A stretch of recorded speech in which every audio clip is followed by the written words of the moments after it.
Hello, Valerie.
Oh, my goodness.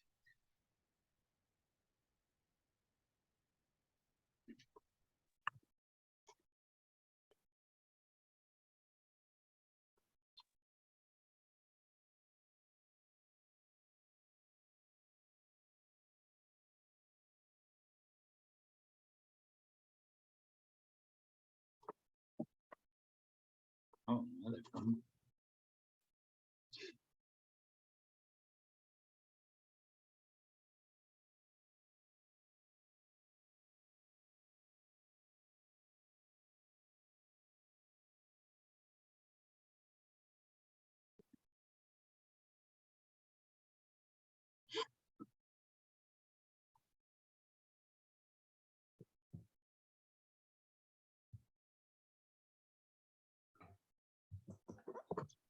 Jeff, this is Nord. Is my sound on?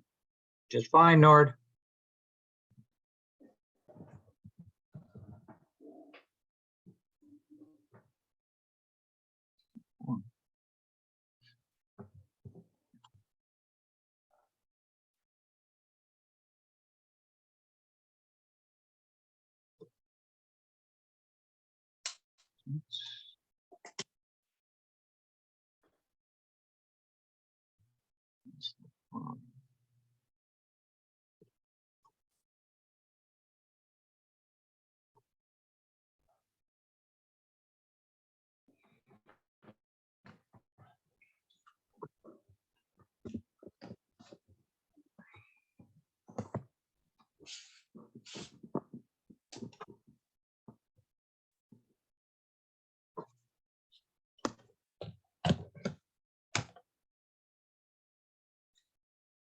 Luther.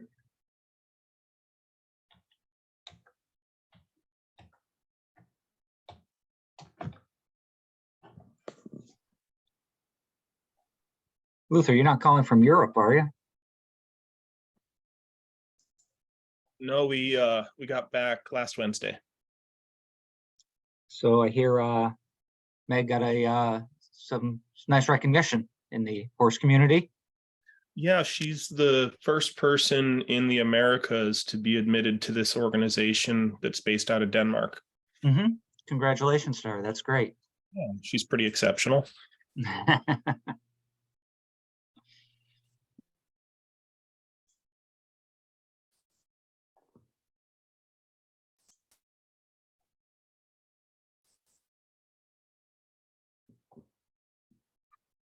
will give it a couple of more minutes.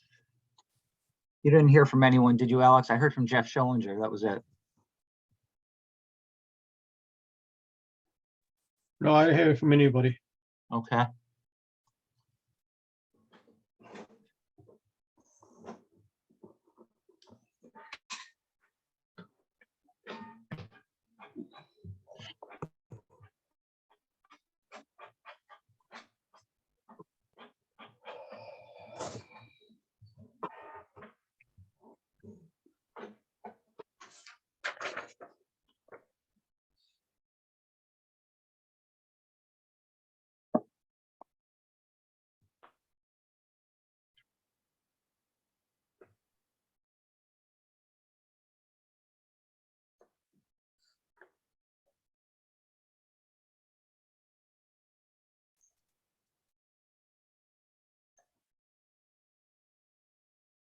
Give it another minute. Jerry's on.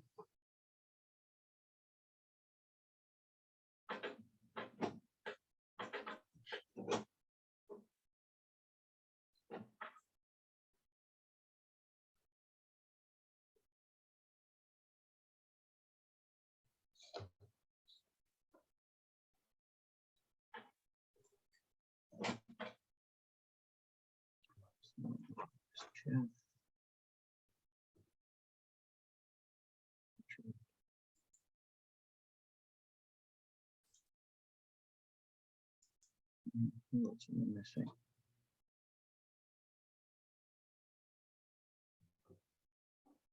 That's it. Okay. Jeff and Richard. Okay, it is 7:02.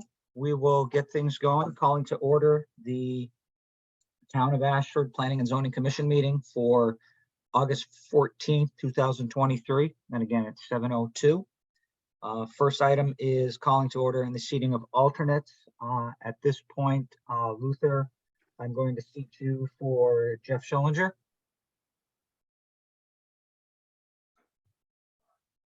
And having no other alternates, this is the quorum that we have. We'll go with it. Okay. Item number 2, approval of minutes from the July 10th, 2023 meeting. Is there a motion to approve the minutes from the July 10th meeting? Motion to approve, Mark Schnubel. Thank you, Mark. Is there a second? I'll second, Alex. Alex seconds. Alex, any discussion?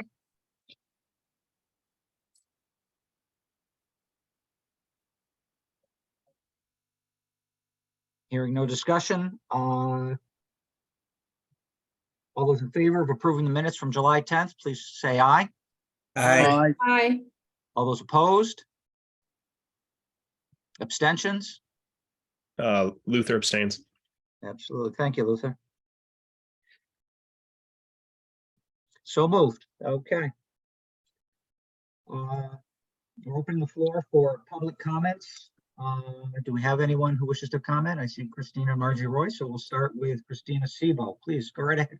Christine, you are muted. There you go. Hi, good evening. Christina Sebo, 91 Perry Hill Road, Ashford. I'm trying to make this not a question. So now that the commission has accepted the moratorium and committed to updating the regulations for the I-84 interchange zone, I suspect there are going to be letters to the commission with hopes, thoughts, and prayers from Ashford citizens. I'm hoping these can be put in a public folder on the website, even though they may not apply to a single PZC meeting. I'm just worried they'll disappear into the ether. And I think it's a good thing for people to be able to read what their neighbors are thinking. Okay. Anything else? Yes, one more thing. Go right ahead. I know that some of the surrounding towns have blight ordinances. I guess I don't know why we don't. I think that would be a really good thing for us to have some regulations so there could be a mechanism to deal with some of the blight issues in our town.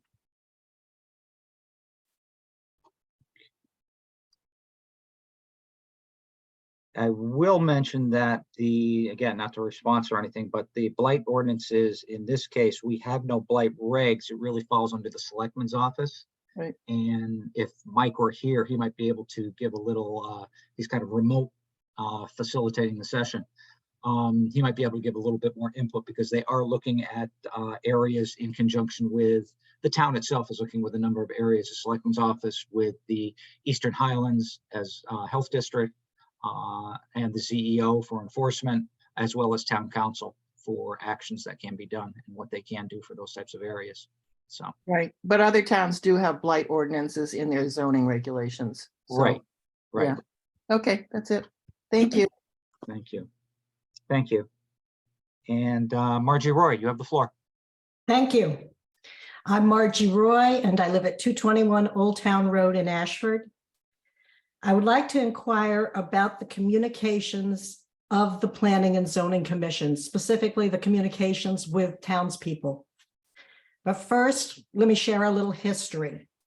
One of the outcomes of the recent zone change request for the IID was a shocking discovery for me and my neighbors in learning that a number of years ago, various towns committees held discussions about altering the zoning map and changing our properties from residential agriculture to industrial without notifying us or other landowners similarly affected. In the end, our property was not included in the IID, but the new zone was created nearby. It's this lack of notification to affected parties that I find troubling. There's some ambiguity in the notifications area of the zoning regulations that I would like clarified. In my reading of section Article 5E, Amendment to Regulations or Zoning Map, landowners and perimeter landowners within 500 feet must be notified by certified mail of any change to a zone map. It seems totally wrong for the PZC to be able to consider changing a zone of one's property without notifying the landowner. I realize all this happened years ago under a different PZC, but how do we prevent it from happening again? Is there something in our current regulations that would require notification by certified mail? Article 5G, Section 4 of the zoning regs seem to address this, but only if there's a change in the zone map and only by an applicant, not by the PZC. Why is this just for a zone map change and not also for a zone definition change? The regs state an applicant has to notify landowners, but what if there is no applicant and it's the PZC making the changes? Can the PZC make such changes without the required certified letters to landowners and abutters? Changes in the zone map, but also zone definitions, can greatly impact the value of one's property. It is upsetting that they can be changed without the property owner and perimeter owners being notified in advance, or the proposed changes via certified mail. I know that public hearings on such issues are announced in the Willimantic Chronicle as a method for informing the public. I have learned that this is required by the state statute and that publishing notices in the Ashford Citizen would not meet the state statute. But very few residents in Ashford get the Willimantic Chronicle. It's a very inadequate communications avenue. Is it possible for the PZC public hearings to be listed also in the Ashford Citizen whenever possible, in addition to the Chronicle? I understand it was important not to change the process while there was an active application before the PZC, and I applaud the extensive efforts made by the PZC to treat all applications the same while there was an active application. But we're now at a time without an active application. So I have two questions for you. The first, do the current regulations someplace require notification in advance via certified letter to property owners and abutters for any regulation or zone definition changes? And if not, what needs to be done to correct this? And secondly, can the PZC alter its procedures now to also include a listing of all public hearings in the Ashford Citizen? Thank you. Thank you, Margie. We will have a response back to you from the zoning enforcement officer and land use office to your inquiries. Okay, and we will, at the very least, respond back to you, as well as publish our public comment and respond back to your correspondence come next meeting. Thank you.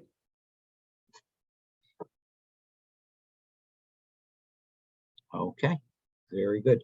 Anyone else?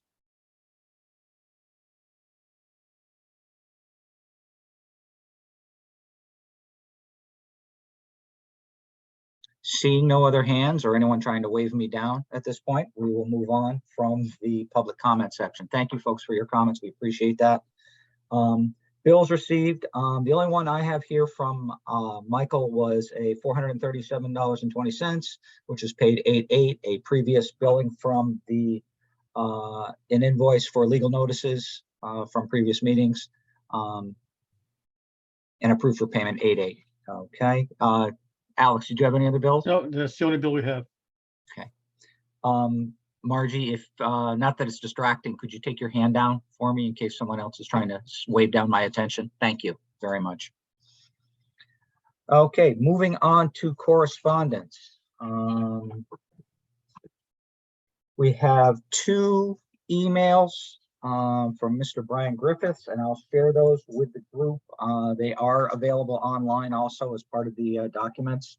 Hopefully I won't be reading too much stuff tonight, but there is a lot of material for us to go through. The first one is to Mike D'Amato, Bill Folletti, and Planning and Zoning Commission. This was August 3rd, Thursday, August 3rd. I request this communication be communicated to all PZC members at the next meeting. I've been informed that the meeting is on August 14th, 2023. I understand that by that date, you should have an estimate in question. So I hope I have this correct. The property owner's lawyer did not give the property owner the document. You're getting this a little bit out of context. We will have a discussion on the 154 Westford Hill, but I'm just going through the correspondence in the order it was received. A reasonable person might assume that the deadline was missed regardless of the excuse. There have been many excuses over the past 80+ months, but it appears the property owner gets an extended deadline. According to your memo, the landowner did not achieve compliance. July 25th, 2023 was the date to report the estimate to the town land office. Since he did not achieve compliance, according to your memo, more legal proceedings should have been initiated, but he is given an extension until August 14th. Are you going to push back on October 1, 2023 date? Push back the October 1, 2023 date because of this approximately 3-week extension? Over 80 months and no cows and goats, no community garden, no solar array, no beef sold at the Ashford Farmers Market. These activities are on record as they were proposed by the landowner. Regarding the estimate I requested, I would like that information transmitted to me as soon as you can. I will be interested in seeing the estimate given that he originally proposed to move approximately 8,500 cubic yards of material. That pile looks large. I oppose any issuance of a special permit. Brian. The second correspondence from Mr. Griffiths was dated Monday, August 7th. Please inform the PZC Commission members and enter this into the record of the August 14th meeting. Today is August 7th, 2023. I am reporting another violation to the recent memorandum. The property owner has already missed a reported deadline as reported earlier. This morning, a night construction dump truck rolled in at 7:25 and queued up. That is not allowed according to your memorandum, not loading yet, but ready to go. I refer you to the last section of your memorandum, achieving compliance, especially the words about initiating further legal action if special criteria as outlined is not met, and it has not been met. So you did not initiate any action, after the first violation was reported. You allowed his lawyer to give you an excuse and you accepted it and gave him an extension to report. I'm reporting the second violation now. Regarding the estimate of the huge pile, recall that he initially proposed 8,500 cubic yards of material was to be moved. In 2018, he reported about 4,000 cubic yards of material was moved. It is 5 years later. How much material was removed in those 5 years? I suspect it is more than 5,000 to 6,000 cubic yards. How much more material does he want to move? That would be his estimate. This is my estimate. I suspect he has surpassed his estimate by 8,000 yards or so thus far. I oppose any issuance of a special permit to continue past the October date. Brian. So that has been shared with the committee. And as I said, later on in our agenda, we will be discussing the status of 154 Westford Hill Road, excuse me. And again, that is part of the meeting materials posted by Mike. So those are available for your review if you haven't already printed them up and have them. The second correspondence we received was from the center, and I think I might have this. I'm going to share my screen.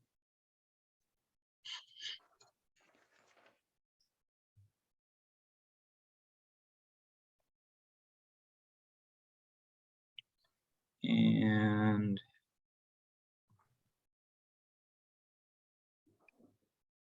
Can everyone see my screen being shared? Anyone? Yes. Got it. Thank you. Okay, so. Oh, that figures. Okay, here we go. So this is something that the land use office received. This, again, when you call up the material under the meeting materials for tonight, you will see this and this link available to you. And if I go to it, oh, it did it. It did it in the share. So what it is the Center for Housing Equity and Opportunity Demographics, or CHEO, C-H-E-O, they go by. And this is being asked of all zoning and planning and zoning groups in the state. Survey does take about 1 minute. I did complete it. The demographic information, it's pretty, it depends on your status and how you like to fill out surveys. Obviously, it has your name, who you're covering, as in Ashford, how long you've been serving, and then it just goes to age, gender, race, ethnicity, do you own or rent, what is your profession, and would you be interested in learning about CHEO? Again, it's entirely optional for the board to fill out, just something we're going to share as a correspondence that we received. And again, part of the meeting material available for tonight. So, Any excuse me, questions on that? Jeff, Yes. their request is that all members fill this out? They're requesting to all zoning and planning and zoning board members, yes, Okay. across the state and including us. Okay. And any other So Jeff, questions? was this emailed out to all the members? This email did not. It's in the this, and the link itself is in the meeting material that Mike has posted. Oh, So if you go onto the Ashford website under planning and zoning, and it says materials for meeting, you click on that link and it'll take you to the listing for all the information for August 14th. all right, thank you. Okay, very good. Thank you. All right, so if I can get out of this. Where's it take me to? Get out of this. Oops, come on, you. Stop that. And we'll go here. The other correspondence received, and I should have saved that someplace. I have the email from Virginia Jenny, and in her correspondence, actually, let me find that email for you folks. It'll be easier to follow then.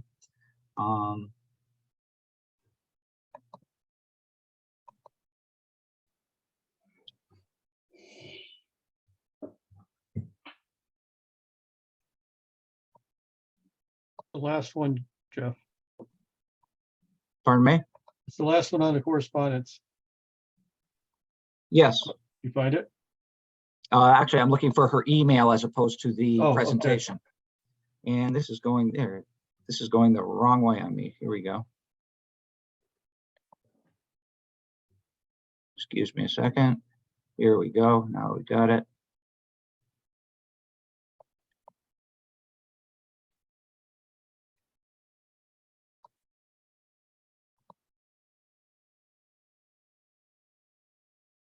One more. Whoops. There we go. So you can see the email, correct? Yes. Okay, so again, hi, my name is, hello, Jeff Silversmith and Ashford Planning and Zoning Commission.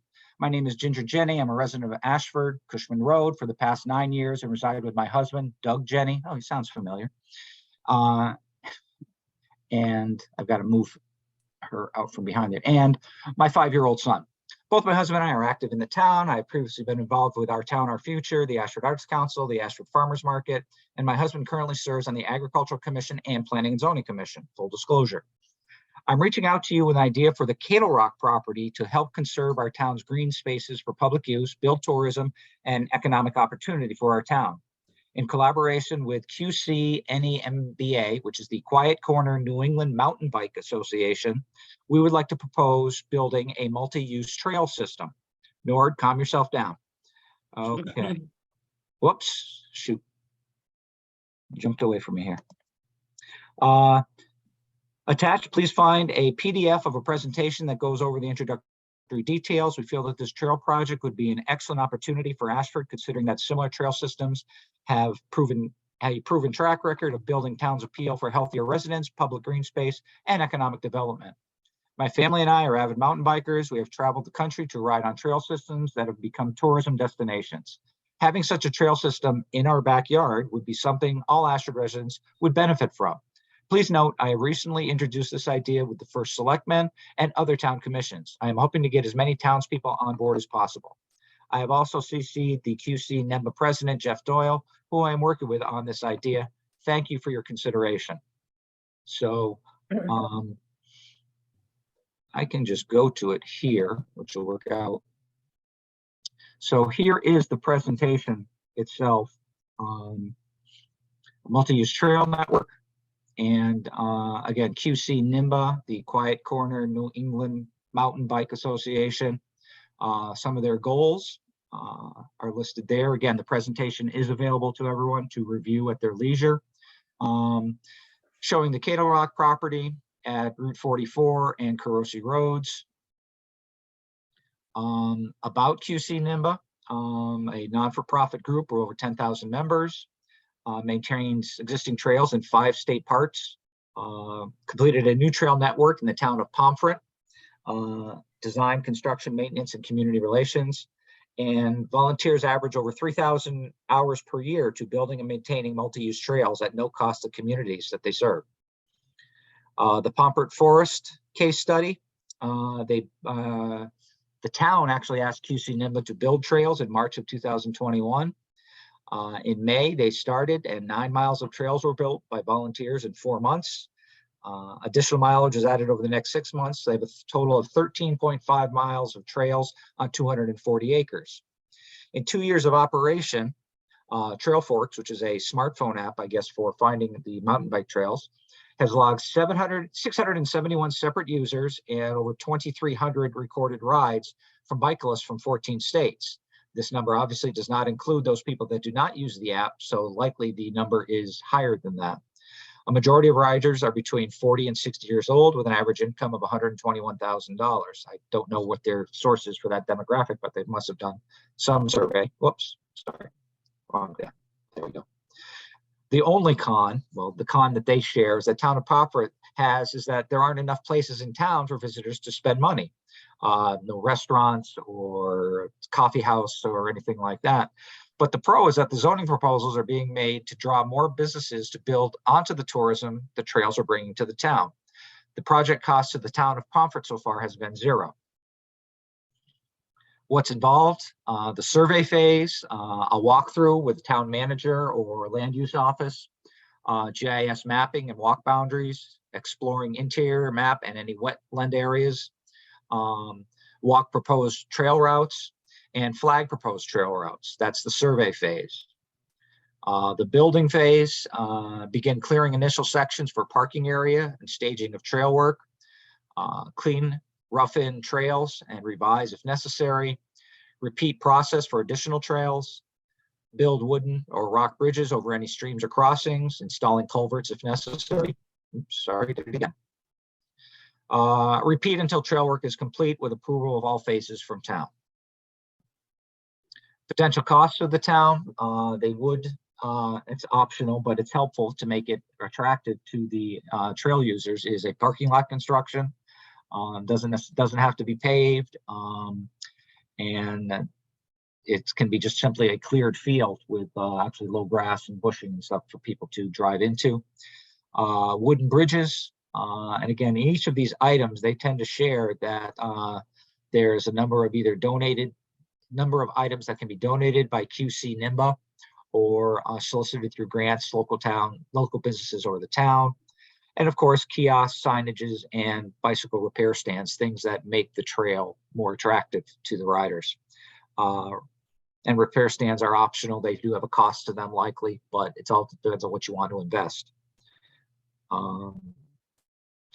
Case studies and articles. Again, if you go into the presentation itself, you can click on these links and get an idea of where some of these other case studies and developments of trails have been taken care of or done.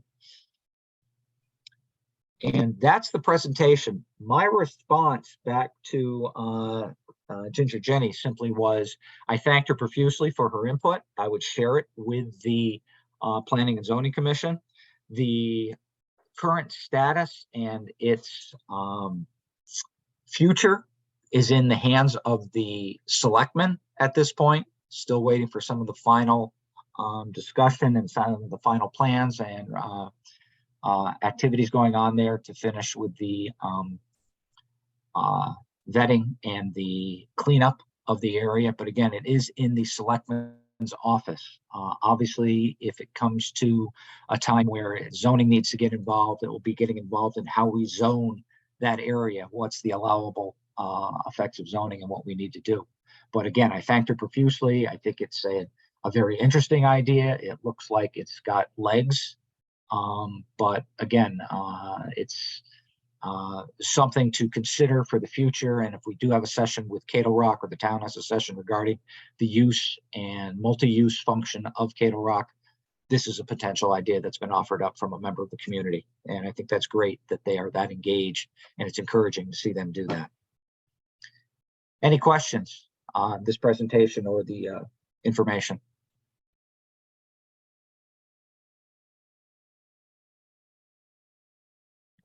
Okay. I don't see any hands, so no one waving at me. Whoop, I got something. I'm sorry. Go ahead. I'm all muted and unvideoed. I just wanted to thank Ginger for sending that in. I think it's good to get ideas for what might be possible for that area. And I was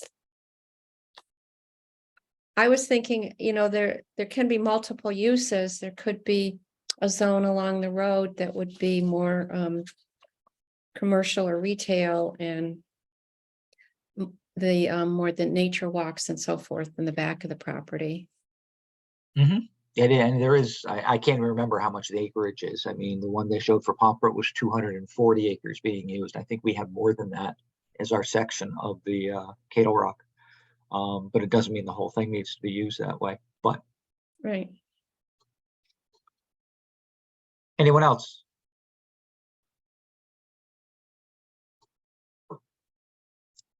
Okay, so that is it for correspondence. Public hearing, there is none for a public hearing, and isn't that a first for a long time? Moving on to the affordable housing plan draft. So again, I have Mike's notes here to help me along. The plan was provided to members for the January meeting, way back in January. Discussion was put on hold when the application for the I2D zone, the ID zone was submitted. So we never received any real feedback from members. And that's what Mike is really looking for. While we did file an extension with the Department of Housing, because we do have to submit an affordable housing plan draft, the goal is to get this wrapped up sooner rather than later. Based upon what the commission is comfortable with, we can read into it, read the plan, mark it up, and drop off any comments at the town hall, or you can email them to Mike, and then we can either he can make the changes and we can plan to discuss at the September meeting. And this draft is just a layout of the text of the plan. We will lay it out more professionally once, and I say we, I should say Tyke. We'll lay out the press more professionally when they have the final text confirmed, but this is the text that they're putting forth as a draft. And after they've received comments and feedback from the commission, we would need to post it on the town's website and solicit feedback from relevant boards such as the selectmen. And that would culminate with a public hearing that the P&Z would hold before formally adopting the plan and approving it and sending out to the state OPM, Office of Policy and Management. And if you don't have a hard copy, please contact Katie or Mike at the town hall, and they could send you a hard copy, or again, you can go online and you can print one off here or look at the electronic copy that's available to you. So, again, we're under unfinished business on this. That's not what I wanted. Let me call it up here, and I will start sharing in a second to get this up. Affordable housing plan.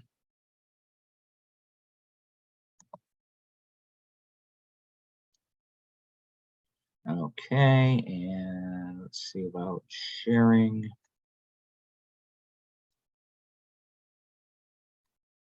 Come on.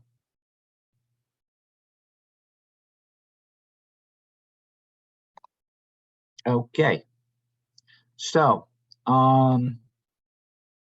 yeah, try and not get people sick as I go through this here. Again, the plan as provided by Tyke Planning and Policy Group. Contents of the plan. If I'm not going to go through this every single piece, I will make some of my comments, and if others have comments they wish to make for if they've reviewed it or not, hopefully you have had the opportunity to review it. If not, it would be great if you could and give feedback to Mike. So I'm open to, and I can't see everybody raising hands or giving comments, so jump in when you can. We'll try and recognize you from the board, from the commission, and allow you to comment if you've had a chance to review. So what they do is a really nice introduction as to what is affordable housing and what that means in Connecticut. Everything from the state statutes that we have to follow of 8-30G and 8-30J regarding the 10% threshold. And again, the big thing for the 10% threshold is that what happens is if you are not at that 10% threshold and you don't get a get out of jail free card, if a zoning development comes in and you deny that zoning development, they have the ability to appeal and would most likely win on that appeal with the state, because you have housing stock that is less than 10% affordable in your town. And again, Ashford right now is at a 3.36. And what came about from that was 10-30J, which requires each municipality to prepare or amend and adopt an affordable housing plan at least once every 5 years.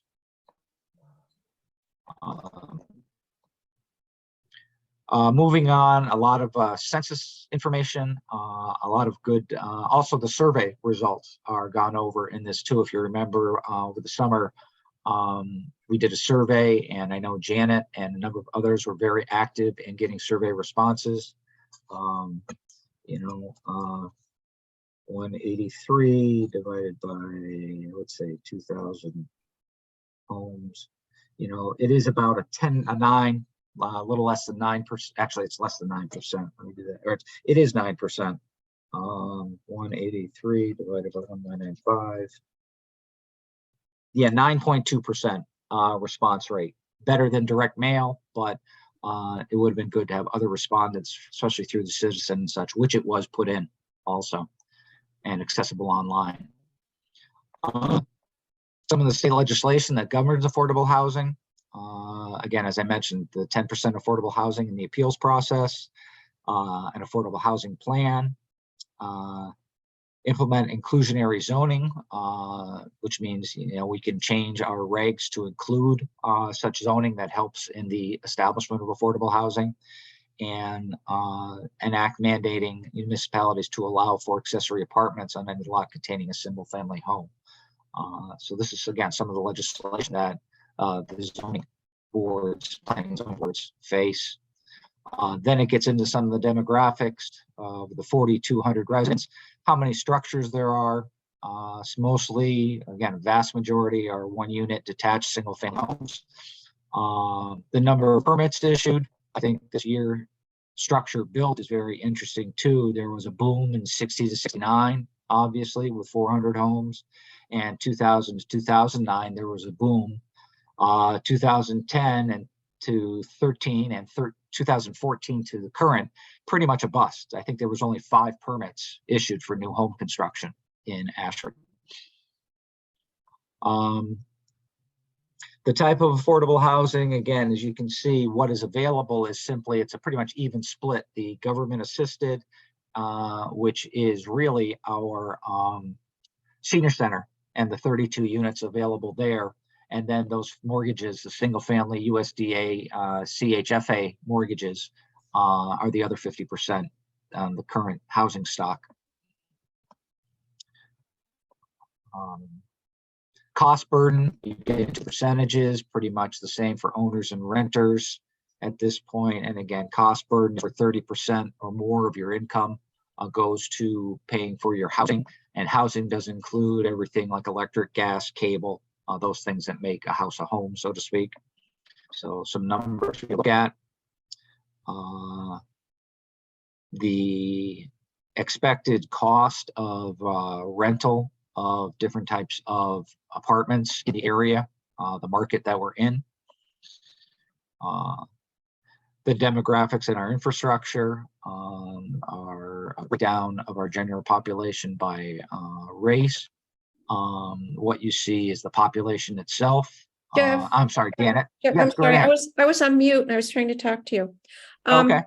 The, rents are increasing by the day, and I just looked up, this has a 2-bedroom, rent for 2-bedroom, $1,110. I just looked up Perry Hill Apartments, and their 2 bedrooms are $1,400 to $1,600. Yes. So I think that should be updated. Well, again, right now, the data that's wholly available is from the year 2000. On average, whatever the apartments are from the different groups, this is what's showing. And again, it's like anything, you put a number in and a day later, the number could change, but this is the most up-to-date, full information available since 2023 is not, and I don't know if they give a half year or a quarterly update on those numbers. But we can talk with Mike on that. Absolutely get it as updated as possible. Anything else? No, that's all. Thanks. Thank you. So again, population, there's a population projection of a reduction in Ashford, down about 300, 250 potential population.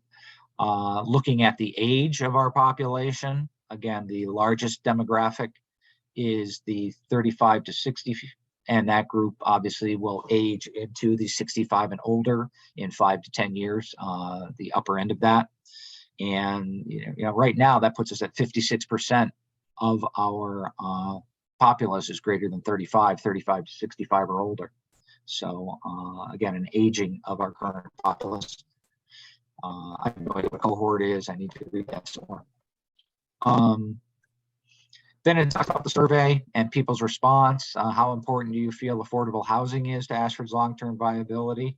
When you add very important and somewhat important together, you're talking about 65%, which is pretty significant. 2 out of 3 people are important. However, when it comes to, do they know what it means about affordable housing? Do you think the housing options currently available to Ashford fit existing residents' need? Well, 1/3 of the people said yes, 1/3 of the people said no, and 1/3 don't know for sure. So again, that unsure group is a very large demographic that needs to become aware of what the exact situation is. Do you think the existing housing stock in Ashford is adequate to satisfy future market demands? Well, this group simply 42% saying no. And again, a large section, almost 28, 30% saying unsure. So again, some edification to the general populace would be an important part of our plan also. Talks about the rents, monthly rents and costs. And who do you think would benefit most from our needs housing options most? Obviously, seniors are identified, over 50% of the people responding, and young families, over 50% responding that way too. So those are pretty much the demographics most of us talk about when it comes to the affordable housing. Then it gets into policy regulation and review. And this kind of gives some planning and some observations, consult observation, goal, and these are directly from the POCD. The goal is the town of Ashford will strive to provide a mix of housing options that is consistent with goals for resource and land preservation. Again, it talks about the policy and goal itself, the relevance, and the observation of whether this is something that is feasible for the town to do, how they might go about doing it. Also considering a number of housing units to be set aside as deed restricted or specific when it comes to certain industrial or technology development areas. Cattle Rock, I mean, it's come up that way also. Considering future needs for apartment style housing beyond what already exists in Ashford. Upstate zoning regulations, we'll get into some of the zoning regulation choices there. Explore the need for supportive housing, combination of housing and services intended to aid homeless and disabled adults. I did hear a comment from someone the other day who was retired, not looking to do this as of yet, but just the few options for assisted living anywhere up farther than Vernon to the east here in the Windham and Eastern Tolland County and such, that there just aren't those types of communities available. And it's very hard, obviously, to get developers to do that because of the costs involved and the payback for their development. That gets into the zoning regulations, talking about residential density. Excuse me, I've got some heavy fingers tonight. Residential density, accessory structures, multifamily, and the senior housing. Then it gets into the recommendations. When I went in, I'll share with you my input on the recommendations. I think number one is developing a web page is something that we can do to get the information out there, both for the community as well as those people interested in coming into Ashford and have housing available to them on a lower income basis, and what that means and who they can approach, whether it's USDA, CHFA mortgages, or any, even the Housing Authority. Housing Authority is trying to do a number of things now too, especially supporting those renters that Janet brought up, where their rents are so high in areas where, you know, both they need support on the facilities themselves as well as the costs that are being they're being asked to pay. Reduce or eliminate minimum lot size in favor of soil-based zoning. I can tell you, I think we need to talk to Mike about this soil-based zoning. I know we worked very hard on our regs, and we've had this come up a couple of times about Ashford requiring the 2 acres of buildable lot a minimum requirement of acreage of 90,000 square feet. I know Dick worked very hard in lining those up. We probably need to look at, again, some of our neighbors, north, south, east, and west, as to what they're doing. If it's something that's viable on this. Again, we have so many wetlands and all this, it's very hard, I think, to be sure that, you know, the soil samples and where that runoff and everything that takes place doesn't cause a problem when it comes to wetlands. And, you know, one of the reasons for our minimum lot size. Allow for middle density housing as a right in targeted areas. And again, these middle density or missing middle are not just the 2-family dwellings that we allow, but not a full apartment complex too. In this case, the picture is a 4-plex that you see with 4 livable units in this type of housing. The problem, and this is mentioned in Mike's write-up, is that it's hard to get a developer to put money towards something like this. The bang for the buck is in multi-use, multi-sized housing, not smaller middle-sized housing like this. Create zoning regulations for cottage clusters. We do have cottage subdivision rules and regulations available to us. Incentivizing starter houses and pocket neighborhoods. Again, that would be working with the developer. I don't know if that has to do with whether it's you know, tax abatement or, you know, kind of defeating having additional housing come into Ashford when the taxes forward to make this happen. Promote accessory dwelling units as a concept to existing property owners. Again, I think this is something that they would be able to make a profit off of this. So maybe lowering their tax burden would help them to make this decision to approve it over and bring about more affordable housing in that nature. Promote the USDA and CHFA financing support. Again, this is really something that goes hand in hand, I think, with the website that that's developing. The different, and here's a couple of different links that could be in that website for folks to use. And last thing is pursue partnerships with nonprofit organizations or senior community developers. Obviously, this is, I don't think it's if you build it, they will come. No one wants to build anything on spec and hope that it develops. It needs to have an incentive, and if it comes to gaining people from other towns that even come in to such a development to both stabilize our population as well as offer up something that gives affordable housing to the community. Maybe it's the best of both worlds, but those are some of the input that we have on the plan itself.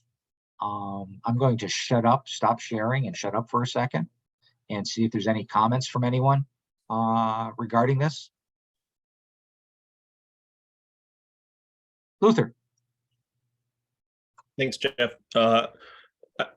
Only a couple of things really jumped out at me with this. One of them for me was the lot size that you also touched on. I think it was 2012 when I was first on zoning, I think, is when we spent so much time going around and around about lot size. Mm-hmm. And even then, I was a proponent of moving away from minimum size requirements. I still believe in utilizing the science that we have available that can tell us if a parcel can sustain development, and I would be very much in support. And I think it's actually a good way to take residential pressure off of the remaining land mass that we have in town, and instead of continuing to develop additional acres needlessly, or continuing to put certain acres of land into residential use needlessly, we could probably be more targeted in our development of land into residential use and preserve other portions of land for open space, agriculture, recreation, and other avenues. If we were to move away from minimum lot sizes, there's a tremendous amount of data and science behind what can be achieved, and the soil sampling, wetland flagging, and engineering designs are all exceptionally robust for these measures. The vast majority of that is actually within the purview of Eastern Highlands and isn't even really our purview, because soil, the ability for soils to sustain development really isn't anything other than, will it support a septic system? And that's not really our wheelhouse. Mm-hmm. So I love the idea of moving away from mandated minimum lot size and moving towards a lot that can be documented as having adequate characteristics to support the proposed installation. Beyond that, I think actually all of the recommendations that have been made are thoughtful, well written, and I would not have issue with any of them. Thank you, Luther. And again, I know we've seen the maps before. I think it was early on with the 2015 POCD from NECOG, when it came to what are the available lands for developing once you take out wetlands and take out You know, I know dynamite's a wonderful thing, but you take out some of the bedrock and the areas where it's more difficult to put these things in. Yeah, and I think All that's really left is the agricultural sites, is that and you know, open space. right. And I think that it would be an interesting study to examine what impact applying a regulation change like that to the town would actually have in terms of individuals' abilities to redevelop property they already hold. And when I say that, I speak in terms of if there's a family in town who has their folks are in town and are aging out of their property because they can't afford to stay there, and suddenly there's regulations that allow them to redevelop their property to merge their operation under one parcel. I think it gives more tools to the citizens of the town. And I also think that it's going to be something that has to be, if and when any of these changes are talked about and debated, it's going to be a very lengthy and have to be a very transparent process, because my concern with any of this is that we've all participated over the last year in the very clear desire to not change the town at all. And so if keeping Ashford rural also means keeping housing changes not actualized, then that conversation may be something that we have to try to educate. Sure.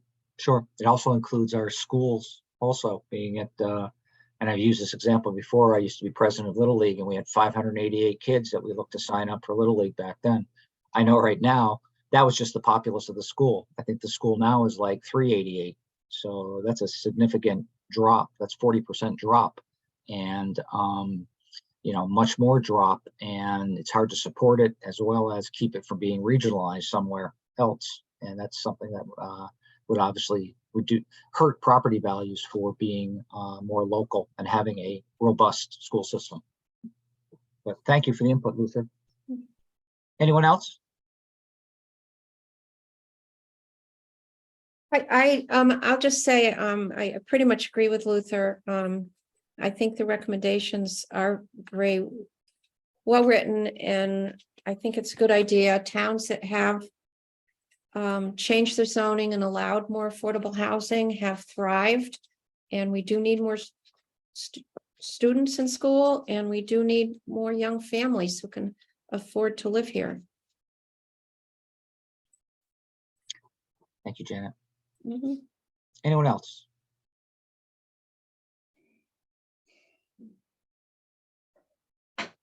Okay, thank you. Again, I ask you to read it over, take your time, kind of take a quiet couple hours, read it over, go through it, give your input. If you think something isn't feasible, knowing what you know about developers or what you know about the nature of the again, housing and lot size and things like that in Ashford, please give Mike the input so that we can put together not just a plan for the sake of putting together a plan, but put together a plan that we can actually move forward with. Yeah, we write a plan, it makes more work for us, but the state's requiring the plan and we need to follow through. It can't just sit there as, yeah, this is our goal, but we didn't do anything for 5 years. We want to be able to be actionable on our plan. Okay, and going on to unfinished business.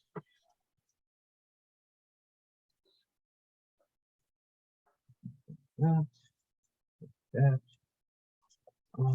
our discussion on 154 Westford Hill Road. I can find. That's not it.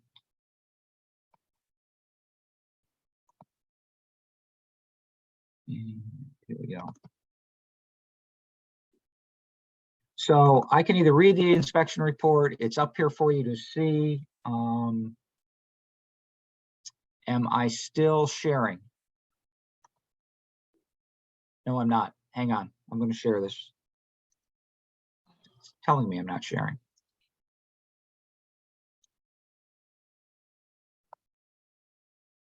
Okay, so as you can see, on June 6, 2023, in response to the end of the deadlines for the stipulated agreement between Ashford Planning and Zoning Commission and the property owner, a site inspection was informed. Alex attended, I attended, and Mike attended. The purpose of the inspection was to determine the current status of the property with regard to compliance with the stipulated agreement and zoning regs.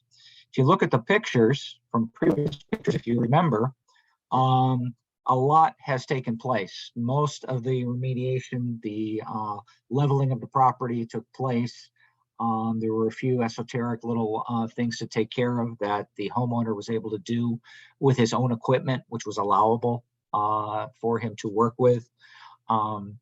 But what remained was this pile of processed material that, as this explains, had not been, some of it had been being moved, but it again fell to the situation that, yes, it's not our issue, but that it was not being sought after as material for a lot of building that was going on around the state and in the area. And as he said, while the property owner would do what he could to remove the pile as soon as possible, ultimately it would be solely based upon demand for the material by the contractor.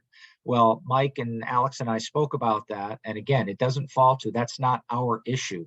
And we wanted to know exactly how much they felt was still there in that amount. So, and based on, as Mike puts out here, the stipulated agreement terms had ended. We no longer had a stipulated agreement they were operating under. The zoning regs were the only mechanism for such an activity of removal of the pile to take place. This would be allowable under section 300-32, but with the issuance of a special permit because it exceeds 100 cubic yards. With no specific mechanism by which the town can allow the removal of such a significant amount of material, with the conclusion of the timeframes afforded by the stipulated agreement and the absence of a special permit for unregulated removal, the material would not be within the purpose and intent of the RA zone, and such activity would conflict with reasonable use and enjoyment by nearby property owners. However, okay, given the town has worked so hard and we've tried to work with, I don't know if he's worked quite as hard, but work with Mr. Love on his property and understands that, you know, they did a lot of work and met the requirements per our inspection of the site, except for the removal of the last of that material. And as you can see, the gravel stockpile would be continued to be removed.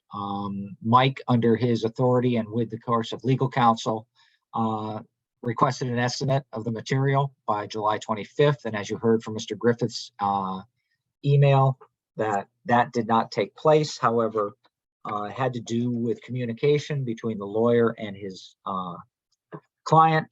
And as of August 7th, we did receive an estimate from the Bushnell Associates Engineering and Land Surveying, and that's approximately 1,200 cubic yards remaining. And again, it's probably, while I appreciate Mr. Griffith's input in his text to us and his communications and correspondence, his information is anecdotal at best. It's not anything that's stipulated. We do have a surveying report for what's left there, as well as the estimate of 8,500 cubic yards. It took him 3 or 4 years, I believe, to move the first 4,000. And now it's been another 3 to 4 years to try and move the remaining 4,000, 4 to 5,000. And I don't think we're off by much, but neither here nor there. That's where we are right now. We did send the letter to Mr. Love with his use of vehicles for trucking and queuing, 8 to 5. When Mike is available, we will respond to Mr. Griffith's email from the 7th, where they were there too early on the Monday morning, as per the agreement. As Mike has said in his notes regarding 154. To date, neither the property owner or his attorney have pushed back on any of the issues with any portion of the memo that was sent to them for the requirements here. Again, no movement of material on Saturdays, Sundays, or holidays, and only until October 1st. Come October 1st, and as Mike puts here, come October 3rd, in or around there, we will do an inspection. And we will be sure that if that material is not gone, no more trucking takes place. They can use it as for a parking lot, they can use it for their driveway, they can use it for whatever on their own property, but it will not be trucked out at that point.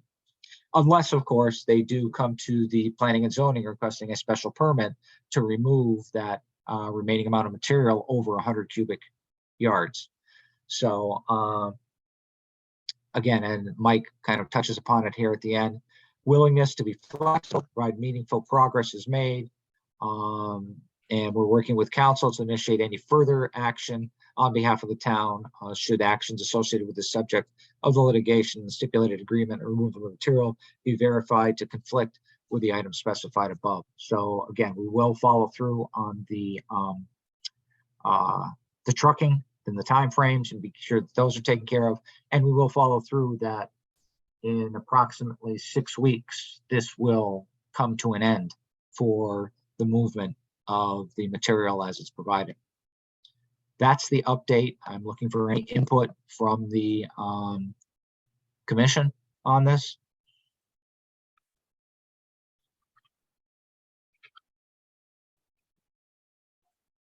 See no hands waving. Yeah, for me, wait, Yes, wait, Janet, wait, go ahead. wait. There you go. There you go. So, Just stay on. Mr. Love said, you know, it was his moving the material is dependent on market forces. So, are we to assume that he's now able to sell this? And I don't understand. I mean, if he's asking for an extension, I'm not sure why he needs it. He's had all this time to sell it. Well, it was a matter. I don't know how to answer your question exactly, Janet, because no, I wasn't sitting there watching the work that they did. I mean, if you had stepped on it when it was hills and valleys and rocks and things like that, and what it is now, it is amazing what they did get done in the proper amount of time. The problem is the material itself that they processed to get to that point is still sitting there in 1,200 cubic yards. Again, simply a seventh or sixth of what needs to be removed still. But we also know that if they don't come to that end, then there are places that could take it for free at some point, and maybe that would be the option. But then it would be a special permit to truck it out from there. How many truckloads is that approximately? Does anyone know? Depends on the size of your truck. Luther, I'll go with you. So I might be able to give a little bit of insight to that. So you're looking at about 75 truckloads of material there, Janet. Okay. Roughly, it's about 16 yards to the load. It's all based off of weight. So the trucks can, by volume, hold a lot more, but by weight, they cannot. So the market pressure comment, to my understanding, would refer to the fact that unless someone is looking for gravel, the market, there's nowhere to take it. So if a person like myself, let's say, has a project on the farm, I need to do some roadway improvements for access into the fields, I could call up and say, hey, I need 10 loads, and they would bring those 10 loads to me. But in the absence of that, there's no value in just moving the gravel for the sake of moving the gravel. So it's a no-win situation for someone to truck the gravel out without an end user. And even to Jeff's point, if someone was willing to take it for free, whoever's moving the gravel is still doing it at a loss because the trucks cost about $100 an hour to operate. Sure. And the good and the bad of it is also is that, one, he's working with Knights Construction. They have a number of different projects and activities that they continue to work on a daily, weekly basis. Jeff's other business that he has is a foundation replacement business, crumbling foundation. And he has a number of contacts in the industry. And I think Alex can verify that he did talk about some of those contacts that he has to try and get some of this stuff moved. It's not just, you know, within the neighborhood of Westford Hill Road or even Ashford. It is far reaching where he's trying to get this product moved to. Yeah, and I think the other challenge is, and I'm not, my intention is not to critique the material or the product or any of those things. I think just factually, it's not of the highest quality benchmark gravel that a person might buy for a project. So me personally, if I were putting in a high volume traffic roadbed, like someone doing a development, I would be buying my gravel from Becker's or Tilcon or somebody like that, where it's meta state spec, it's been inspected, it has different characteristics. I wouldn't be buying that gravel. So Right. that's the other market pressure constraint. Even Mr. Love said that he described it as greasy. When it gets wet, it is extremely slippery. It wouldn't be used for the top layer of a roadway. It might be used for an underlayment type of thing, That's but it would never be on top. Pardon me? That's too much subsoil in it. There's too high a concentration of clay. Right, right. So when it gets wet, it gets slippery. And so again, as Luther said, you know, limited market availability for that product. But again, trying to get it moved up until, you know, the October 1st deadline date. With limited timeframes and limited days of the week, and no more processing taking place. It's just simply the truck going in and getting filled up by the bulldozer at that point. And I say that simply, I don't mean to belittle it. I know the neighbors have gone through a tough time with this, and it is coming to an end. It just seems to be, it will be October 1 and finished that way. The other thing that's disconcerting, and I mean, we've all gone through this for so long, is that there will probably not be cows and goats and things on this. From what I understand, a vineyard is in the works right now for the area, along with potentially commercial flowers and horticulture taking place. That was the most recent plan, for unwritten plan, if you will, that was offered up when we were there.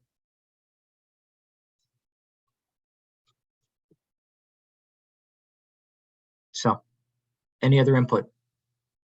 Jeff, Alex, I think that we can't worry about him getting, how he's gonna get it in or out.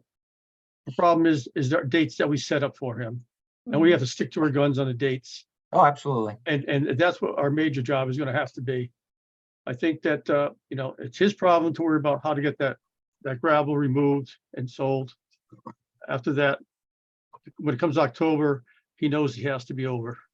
Yeah. That's what the bottom line should be. And my recommendation to Mike and Ken in the talks that we have, Ken Slater, our legal counsel, is that we come armed with our, whatever you want to call it, our cease and desist, our fine plan for activity beyond October 1st that we can't be ignored, or we, you know, there's no delay on this. This is drop dead. And to give information to that end in September, second week in September, reminding him that there is no tomorrow after October 1 for this material.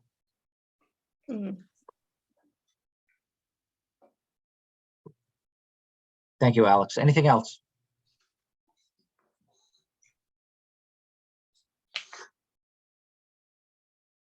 Okay, that finished unfinished business.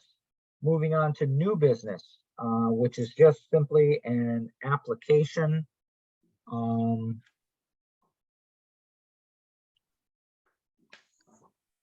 And I will get over to it.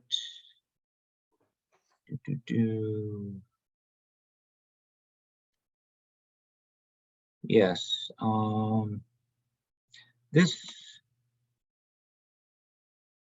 application is by Our Companions Domestic Animal Sanctuary over on Floating Road. And I'll have it for you in just a second here. Not quite as facile as Mike is on this.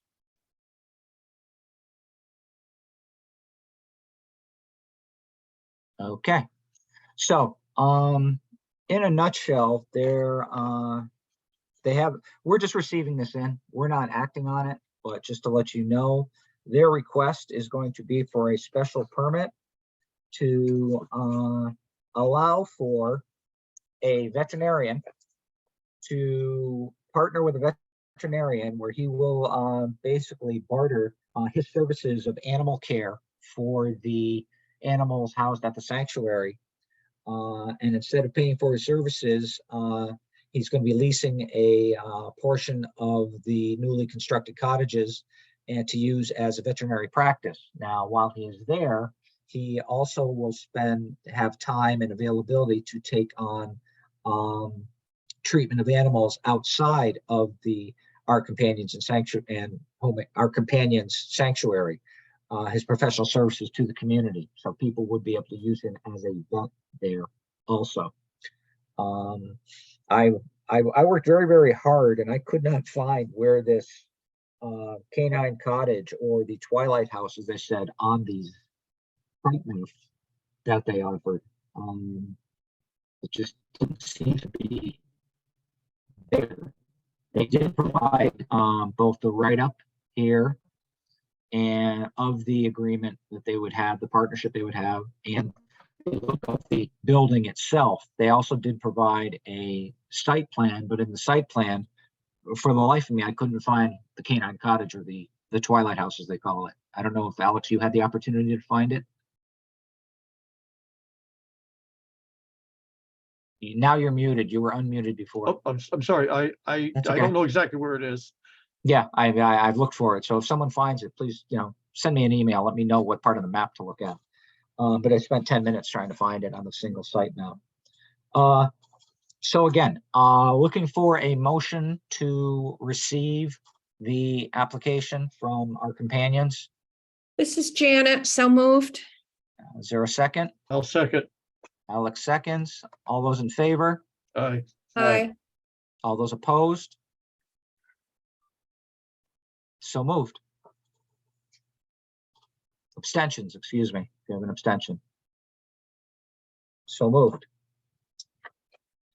Okay, the last item I have on here, and not to be the last item, but it's just some thoughts and procedures. Mike and I were discussing after our meeting last time, we were talking about working with Tyche and trying to develop how we were going to do a general plan of the plan of conservation and development. So what I'd like to do is share just some thoughts that Mike and I had put together from a standpoint, and these are some of the ways they've developed in the past. So this is a general overall view, and I'll start sharing so you can see it.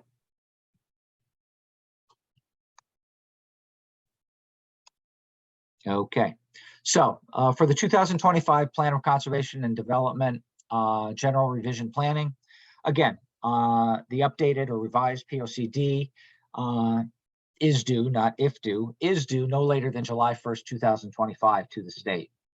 The time frame in speaking with Mike as a representative from Tyche Planning and Policy Group, again, Mike's company that we consult with and currently have, the time frame is talking about starting in September of 2023 to January of 2025, completion in 15 months of the POCD. The workforce, right now we're identifying labor and costs to potentially contract with Tyche or potentially bid it out if it goes to that high. I think it's over $5,000 we have to bid out anything over from the capital improvements plan. So we're still working out exactly what the costs would be over those 15 months and what their hands-on activities would be. The suggested work plan using Tyche or any consulting group and the PZC members. Recommendation for reviewing the current plan for already accomplished goals and objectives. Our Town, Our Future has been very active in capturing this information, so we would work with them and talk with them about this. Review other towns' current POCDs for areas of interest or areas we may want to add or use in our POCD. And then the consulting group would provide surveys and info sessions for the public and commissions and boards to get their input. I'll jump down to item number 3 at the bottom, the large number 3.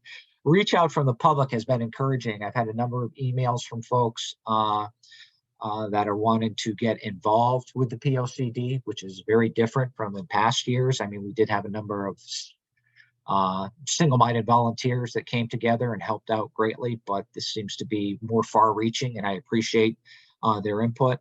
My response to most of them is outside of the public information sessions that were mentioned in the upper number 3 here and the surveys, to please direct all public support and input to be submitted in writing to either the PZC, the ZEO, or the commission or board specific to the feedback. If it's of an agricultural issue, please send it to the Ag Commission. If it's of a more financial issue, sending it to the Board of Finance. So again, getting a larger group of input with the surveys and info sessions for the public, and then funneling that down or focusing that public input to the appropriate commissions and boards as to what people are feeling about areas that those commissions and boards take care of, not just the input from the commissions and boards, because we'd like to hear from the public and hear what it is they're trying to get across to us. Number 5, simultaneously identify areas of the current plan that don't require a lot of input or updating. If it's something that can simply be carried over or just a few lines of changes, bring us up to date, great. So all the less we have to work on. And then the larger, bigger section obviously is developing revised sections of POCD, updating maps and graphs, and updating new photo opportunities to update our publication. That's kind of a basic work plan from my initial discussions with Mike. And, we can go over that further and bring something a little bit more concrete, but I welcome input from the PZC members, obviously, both from a volunteering to work on this outside of the meetings and such. And again, if we do have sessions that lead to members with a number greater than 4, I believe, then we do need to do recordings or at least capture the minutes of what takes place in those meetings and put those posted for the public, even as a subcommittee, if it gets to a quorum, if you will. But if it's less than that on the, it works to have us still capture those minutes. It's just not a matter of posting them so much as a more reporting back to them during the meeting itself. But full transparency on all activities regarding the POCD. So I will open it up to any comments or again, any feedback you think would be a better or more defining methodology for working with the general revision and planning for the POCD.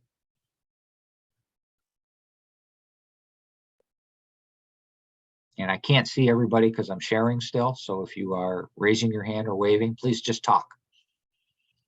Jeff, this is Luther. I would love to see included in your timeline here very early on in the process the setting of a calendar, so that the entire process can actually be benchmarked, and people will have a really good opportunity to plan well in advance to participate where they want to be able to participate. The only other comment I would have is that we did get great public feedback at a previous meeting, not even feedback, but just public comment, requesting that surveys be done in print. And I fully support that. I also believe that we should be completely inclusive in any of the surveys that we do send out, because we could create unintended bias in our sample set by only taking data back in one form or another. The younger members of the community are going to be much less inclined to write out a form and mail it back or drop it off at the town hall than they would be to scan a QR code on a mailing or be able to just go to a website and fill out a survey online. And yeah, I agree with you, Luther, and I know Mike is up on what we need to do, both from an electronic mail, writing it out, as well as, as you said, using a QR code in the Citizen or something to access the material and give input. So we are going to try and be far reaching. I even have the idea, if we're sending out, if we can get it in a number of, pick up information in the Citizens, the next couple of Citizens going forward, and really do a great campaign for that. Maybe get everyone at the different meetings that are attended, the Board of Selectmen, Board of Finance, Our Town, Our Future, everyone along those lines, Ag Commission, everyone talking it up and just putting it out there as part of their agenda.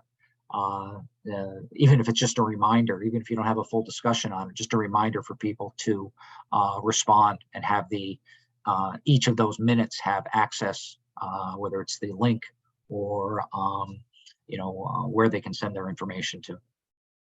Yeah, and it may also be worth when the time is appropriate, when there's something to share, and if the bandwidth is available for it, to have a high-profile banner on the town's home landing website that could redirect citizens to a site-specific landing page for all things plan of conservation and development, and we can just distribute all the information through a single point of origin. Very good. And multimedia as well, right? Thank you, Luther.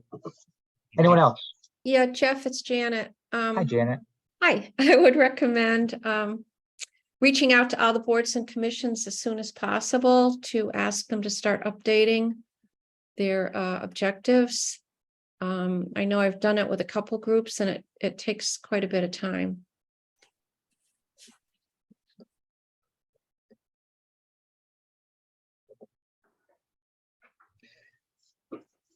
And I know that through OTOF, we'll also be asking for that information too. I think we're going to have a session probably in October at this point, regarding, again, the goals and objectives, what we've captured, what's in there. So it would be good to get it out to the board. So we will do that.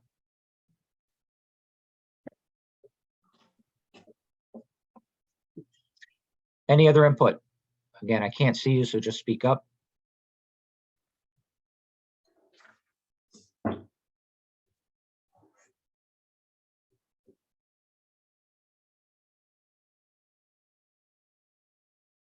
Okay, then I'm going to stop sharing.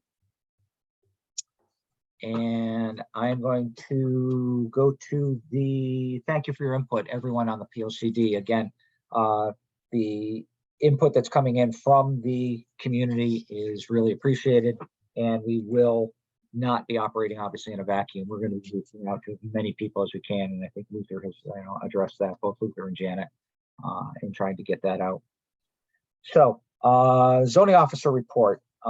Staff has spent considerable time working with Halloran and Sage and the developer of the Lakewoods Lane to identify all of the outstanding public improvements to be completed. If you remember, that's the incomplete roadway of the development on Lakewoods Lane, and they have maintained and resubmitted, and will be finishing off the roadway there.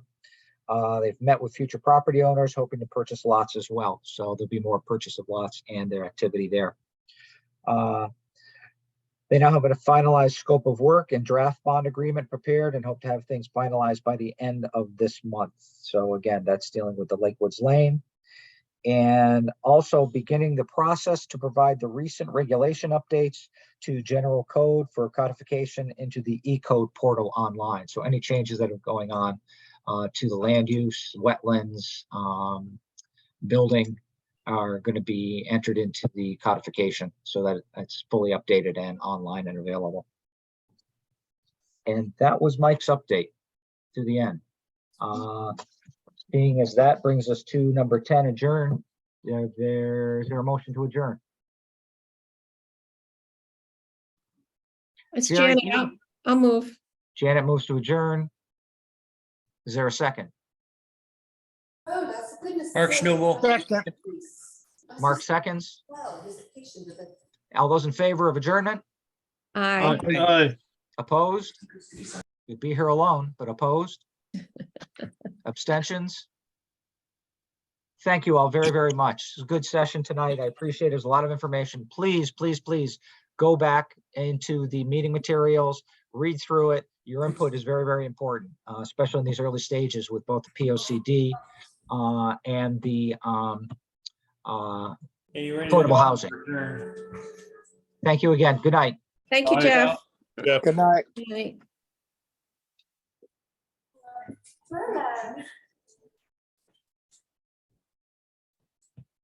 I'll see if she's got my friend on too.